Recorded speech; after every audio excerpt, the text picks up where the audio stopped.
What is up, you guys? This is Mini Superheroes Today. And in today's video, I'll be showing you my custom minifigure selection of figures from the first Spider-Man movie with Tobey Maguire from 2002.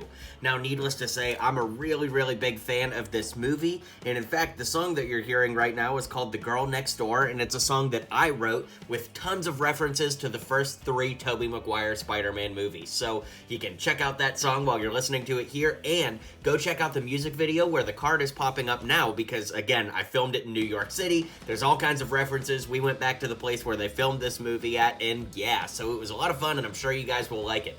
But in any case, this is a really fun video to put together. Like I said, I'm a huge fan of this movie series, so putting them together in Lego is definitely a treat. Now, something to note is that these are the first LEGO Marvel sets ever created. Again, back in the early 2000s, we actually got a few sets based off of this movie in the LEGO Studios line. So the idea was to do like stop motion LEGO animation and things like that, but we did get a handful of Spider-Man figures from this, and then around the time of Spider-Man 2, they actually went back and made a few extra sets that they didn't make the first time around. So some of the figures from this have used parts from that, some of them are purist customs for more modern figures, but in any case, let's go ahead and dive in and take a look at these custom minifigures from the first Tobey Maguire Spider-Man movie. Alright, so needless to say, first off, we're going to take a look at Spider-Man. So to build this figure, you'll need the hips, torso, and head from the original Spider-Man figure from the first wave of these Tobey Maguire Spider-Man sets.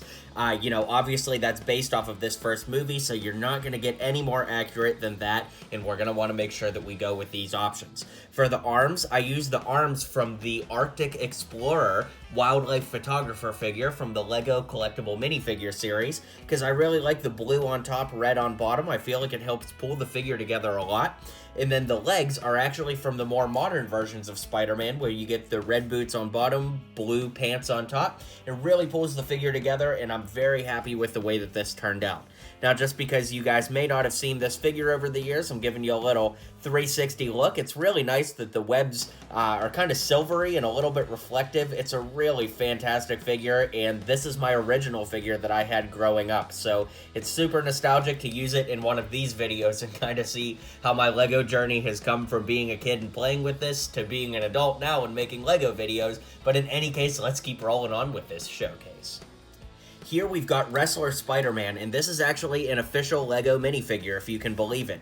This came out with that aforementioned later wave of Tobey Maguire era Spider-Man sets, and unfortunately the head on this is going to be yellow, as you can see, because at that time, of course, we were getting figures with yellow, printing and things like that. So, to my knowledge, LEGO has not made any head that looks like this that would have tan printing underneath, so we're all just going to have to pretend that that's tan and go from there. In any case, I love this torso piece. It's really amazing, super nostalgic to me, and again, this is a figure I had as a kid growing up, so it's super cool to use these in my videos today after having them in my collection for all these years.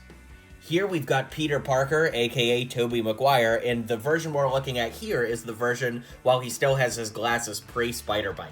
So the torso and legs are actually, again, from that aforementioned earlier Spider-Man wave, so it's actually super accurate to what Peter's wearing in the movie, and interestingly enough, while the design is definitely a little minimalistic, I feel like it's actually aged pretty well, so I think that that's one really cool thing about this figure, is that, again, it's aged really well. Then the hair is from Agent Coulson from the LEGO Marvel series of sets, but that hair has come in many different places, and the face is from Egon from the Ghostbusters. Now, if you want to build Peter from after the Spider-Bite, you can of course just take that head off, chuck it back in your collection, and then I used Marty McFly's head, because I actually think it looks a lot like Tobey Maguire. I really like that look. Let me straighten out that hair. I really like that look, and I think that it's a cool looking figure, so I'm glad how this one turned out, and it's just another great figure to add to this collection. Here we've got Aunt May, and to build this figure, I used the head from the most recent versions of Aunt May from the LEGO Spider-Man sets. The torso is from Bilbo Baggins. The legs are just these khaki-colored legs, and then I gave her this white hair, which came in one of those LEGO City People packs. Now, I think that this hair honestly does look just a little bit too long for Aunt May, but I really couldn't think of a better option, so if you guys can think of a better option, be sure to drop a comment below and let me know.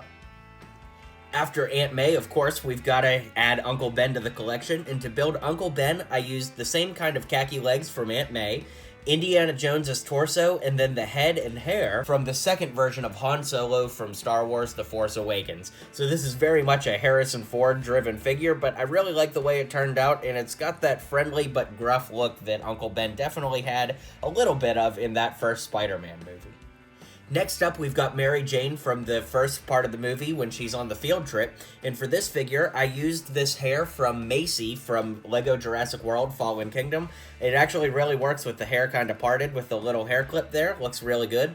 Speaking of Jurassic World, the face is from Claire Dearing. The torso came in the Big Bang Theory Lego set. I don't remember the character's name that it came from, but I know that's the set that it came from.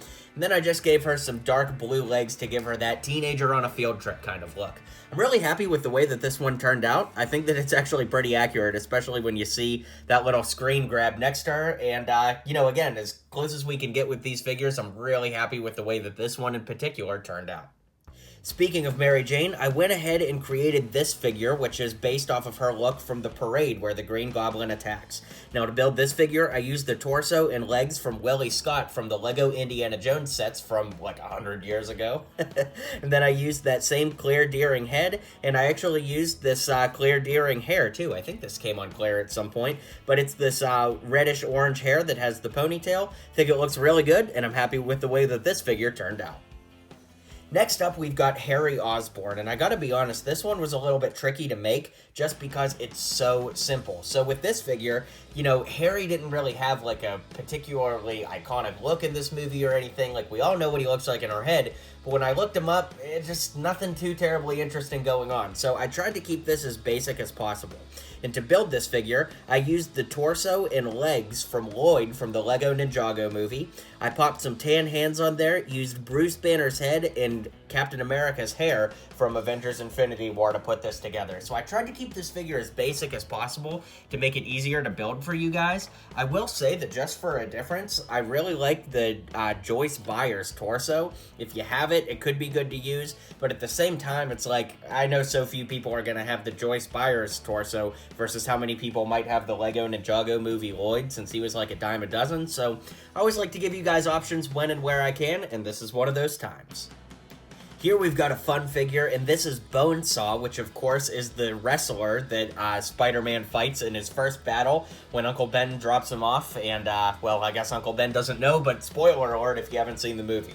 In any case, this is Bonesaw McGraw, and to build this figure, I used Kylo Ren's long black hair for this. I used the face from General Zod from the Lego Batman Collectible Minifigure series. Then I used the torso from Rockstar Batman from the Lego Batman Collectible Minifigure series, as well as the legs from that Rockstar Batman. When you flip it around, you can see he's still got the bat symbol on the back of the hips, because I just switched the hips around, and then I made sure to give him tan arms with black hands to round out the figure to make him look like the screen grab that you saw here.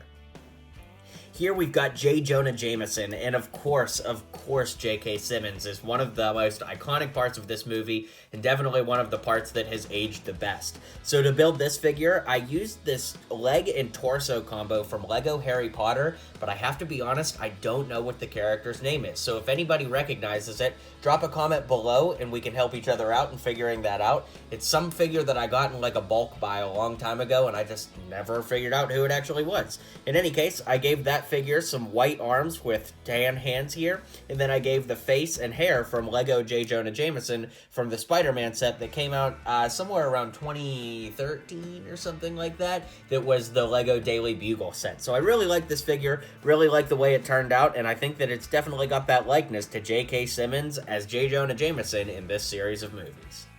Here we've got Robbie Robertson, who of course is also at the Daily Bugle, kind of Jonah Jameson's right-hand man. And to build this figure, I used the hair from Old Man Obi-Wan Kenobi. I used the face from the Lego Avengers Infinity War Bricktober Pack version of War Machine. Then moving down, the torso is actually Ross's torso from the Lego Friends set. Not Lego Friends the theme, but Lego Friends the TV show set. And then I made sure to put some hands on there to match the head.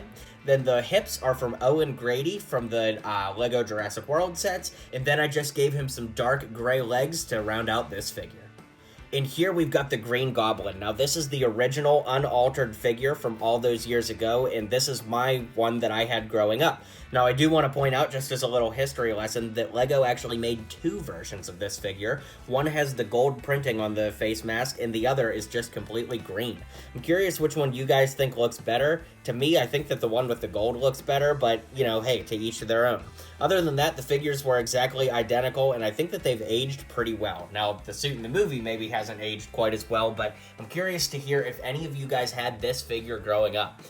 This was one of my favorite figures growing up, and we're just curious if anybody out there that's about my age had this one. So drop a comment if you had it growing up, not if you got it later as a collector or anything. Did you have this back in like 2002 when it came out? I'm curious. Let's go ahead and round this out with one more figure and then wrap this showcase up. So last but certainly not least, we have Norman Osborn, and this was a fun figure to put together, and how I built this one is I used the torso and legs from Jonah Jameson from that aforementioned LEGO Daily Bugle set. I think that actually pulls this figure together pretty well. The head is from director Krennic from Star Wars Rogue One, and then the hair is actually from Ron from the LEGO Harry Potter collectible minifigure series. I really like the way that this one came together. I hope you guys do too, and speaking of that, let's go ahead and round out and take a look at these figures all together one last time as I give you my final thoughts. Alright guys, well I hope you enjoyed this showcase. Be sure to drop a comment below and let me know which of these figures you like the best, and be sure to let me know what figures you definitely want to see in the Spider-Man 2 showcase, which will be coming up very soon. I'm definitely going to do all three Tobey Maguire Spider-Man movies just like this, so give me a little bit of time and I'll be back around with the Spider-Man 2 showcase before too terribly long. Be sure to hit like and subscribe so you don't miss that coming up, as well as my other LEGO videos, and I'll see you guys on the next video. If you liked what you saw and you liked what you heard, feel free to click that subscribe button for more LEGO content coming in the near future. So, thanks for tuning in to today's video, and until next time, build on.